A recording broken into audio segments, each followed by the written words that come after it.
Halo Sobat Anime, di video kali ini Petualang Anime akan membahas salah satu alasan yang berkaitan besar dengan kehancuran Astrea Familia yang berhubungan besar dengan Dark Period atau periode kegelapan di kota Orario.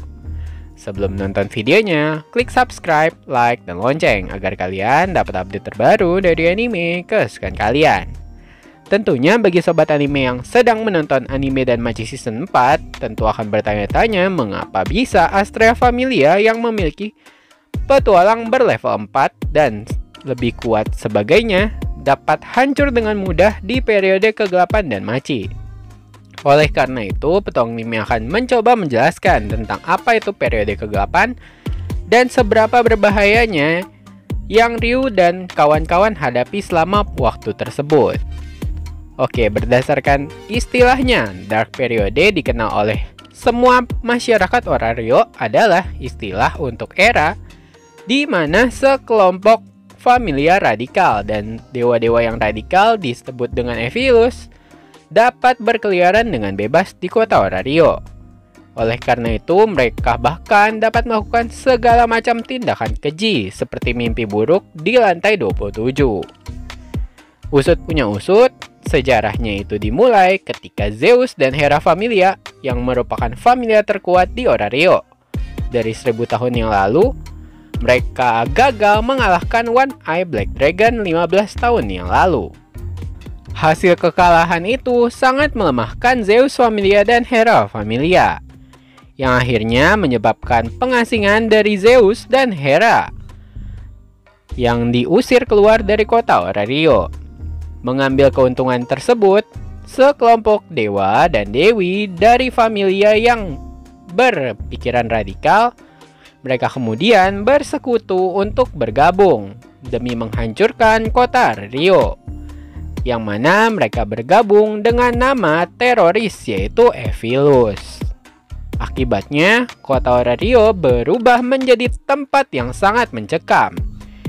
Di mana-mana terdapat teror, serta berkeliaran anggota Evilus yang akan melakukan beberapa kejahatan dan tidak segan untuk membunuh para petualang dan warga sipil. Terlepas dari kekacauan serta keadaan kota yang sangat rentan, familia teratas berhasil melawan Evilus dan memperbaiki situasi selama bertahun-tahun. Sebut saja di sana ada Freya Familia, Loki Familia, Ganesha Familia, dan yang terakhir Astrea Familia. Bahkan kehidupan masyarakat di zaman Dark Period atau periode kegelapan di kota Orario bahkan disamakan lebih berbahaya dibanding dengan lantai tengah di dalam penjara bawah tanah Dungeon. Sementara itu, ada beberapa bentrokan yang hebat yang terjadi antara anggota Evilus dan para petualang. Yang paling penting yaitu terjadi 7 tahun yang lalu, yang mana perang ini berlangsung selama rentang waktu seminggu, dan yang dikenal sebagai kejadian perseteruan besar, atau bisa disebut juga dengan nama 7 hari kematian. Bahkan hasil insiden itu berakhir dengan hilangnya beberapa nyawa petualang. Di antaranya ada sebagian besar petualang kelas 2 senior yang kita kenal dengan Zalt dan Alfia. Namun demikian, konflik itu bermanfaat bagi kota Orario, dikarenakan memungkinkan aset terkuat mereka untuk naik level. Yang dimaksud naik level di sini adalah Otar. Otar bahkan mencapai level 7 dari level 6-nya. Di sisi lain, itu juga sangat melemahkan anggota Evilus karena kehilangan 2 anggota yang paling kuat, yaitu Zalt dan Alfia. Selain itu, pasukan utama Evilus selama pertempuran yaitu Apate dan Alecto Familia juga merupakan familia terkuat di Evilus yang akhirnya terhancurkan pada insiden tersebut. 1 tahun setelah insiden 7 hari mematikan, dalam upaya untuk bersembunyi, para eksekutif Evilus menghasut Olivas untuk menyebabkan peristiwa besar yang kemudian dikenal sebagai kejadian Nightmare of 27th Floor. Itu adalah insiden yang terdiri dari pas parade dengan proporsi yang sangat besar untuk membunuh sejumlah besar petualang yang telah terpikat untuk bertualang ke lantai 27. Meskipun rencana Ephilus terbilang berhasil, akan tetapi Vindemne dari Loki Familia berhasil menyimpulkan bahwa itu adalah serangan jebakan dari Ephilus. Yang setelahnya, Finn berhasil menyimpulkan bahwa sudah terlambat untuk menyelamatkan para petualang di lantai 27. Yang akhirnya, Finn memutuskan untuk menyerang markas utama Ephilus sebagai pembalasan. Hal ini menyebabkan banyak penangkapan dewa-dewi yang bersembunyi bergabung dengan anggota Ephilus yang menjadi kelompok tersebut, dan akhirnya para dewa-dewi yang bersembunyi di balik bayang bergabung dalam Ephilus. Mereka akhirnya dikembalikan ke surga. Namun bagi anggota yang melawan Ephilus adalah sebuah hasil yang merugikan. Bagaimana tidak, semua anggota Astrea Familia terbunuh di lantai 27 akibat serangan Juggernaut yang terlahir dari insiden Nightmare of 27th Floor 5 tahun yang lalu. Yang akhirnya terjadilah pembalasan yang dilanjutkan oleh Ryu Lion yang terjadi pada 5 tahun sebelum kedatangan Bell ke kota Orario. Yang mana Ryu Lion yang setelah melihat kematian semua anggota familianya yang melindunginya, semakin putus asa dan semakin kehilangan tentang apa arti keadilan sebenarnya.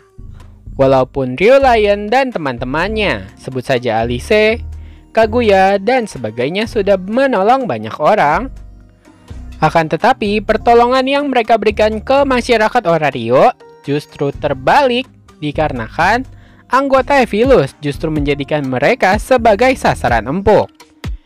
Yang setelah insiden penyerangan Juggernaut, mereka lah yang mengalami kerugian paling besar. Bahkan Dewi Astrea sampai-sampai meninggalkan kota Orario. Akibat kehilangan semua anggota rekan-rekan familianya, Ryu yang tidak dapat menahan emosinya, Ryu Lion kemudian memilih untuk menyerang anggota Ephilus yang telah menyebabkan insiden Nightmare of 27th Floor. Yang akhirnya Ryu Lion kemudian memutuskan untuk menyerang Rudra Familia dan sisa-sisa pasukan Ephilus bersama semua orang yang terkait dengan mereka. Tak hanya itu, bahkan Ryu dengan amukannya yang disertai dengan perasaan balas dendam, Ryu akhirnya berhasil membunuh semua anggota Rudra Familia. Miris, biarpun Ryu berhasil membunuh seluruh anggota Rudra Familia serta membuat Dewa Rudra kembali ke surga, namun berkat usaha Ryu itulah yang membawa Orario ke dalam zaman yang baru, di mana kota Orario tidak lagi merasa tercekam oleh serangan anggota Ephilus. Meskipun begitu, aksi Ryu yang membalas dendam dengan membunuh semua petualang dari Rudra Familia dan sisa-sisa pasukan Ephilus justru mendapat hukuman yang berat dari kantor guild, yang mana Ryu malah dikenakan sanksi berupa blacklist yang membuat Ryu menjadi tergolong dalam daftar buronan di kota Orario. Oleh karena itu, Ryu Lion akhirnya membuat penampilan yang berbeda dengan mengecat rambutnya menjadi kehijauan serta memotong rambutnya menjadi pendek. Yang setelah itu, Ryu kemudian bekerja sebagai pelayan di Cafe Mia. Nah, sekian informasi tentang salah satu alasan yang menyebabkan kehancuran Astrea Familia yang disebut dengan Dark Period. Bagi sobat anime yang ingin support channel Petualang Anime, dapat nyawer Petualang Anime melalui link saweria di deskripsi video. Sebagai penutup, kalau kata pepatah, tak kenal maka tak sayang. Kalau kata Petualang Anime, tidak subscribe, ya tidak tayang. Jangan lupa subscribe, like, dan komen agar Petualang Anime dapat semangat untuk menayangkan video-video menarik tentang anime kesukaan kalian. Terima kasih sudah menonton, sampai jumpa!